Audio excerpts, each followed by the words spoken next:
Today's story is The Fox and the Crane. A large pond was located in a forest. In the pond, cranes lived in a flock.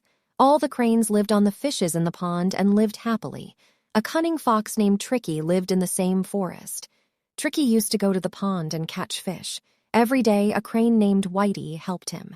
They began to talk, eat, and play together as they grew closer over time. One Sunday, Tricky invited Whitey to dinner so he could give Whitey a treat. Whitey dressed up and went to Tricky's house with the grapes. Tricky gave his friend a warm greeting. They talked for a while, each of them. The soup's smell filled the house at the same time. Whitey was unable to control himself. Tricky called him inside for dinner after figuring it out.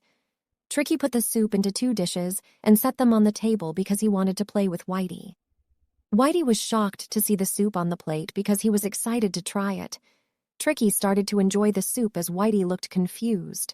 The soup was on the dish, so he could not have it. Whitey went back to his house empty-handed. He was upset and decided to teach Tricky a lesson. He then came up with a plan. When Tricky arrived the next day, Whitey traveled with him as usual. Tricky received a compliment from Whitey for how he treated him, and the following evening, Tricky was invited to dinner. Tricky arrived at Whitey's house in the evening. They talked for a while, each of them. After Whitey made the fish stew, the room was filled with its fragrance. Tricky's mouth was watering. Whitey went in and came with soup in 2 deep, long jars and placed them on the table. Tricky was shocked when he saw the jars. The excited Tricky tried to drink the stew from the jar with all his strength. The moment he bent down, the jar stuck in his mouth. He tried to remove the jar, but he could not do it. Meanwhile, Whitey finished her fish stew with ease. Tricky ran here and there, and finally the jar broke.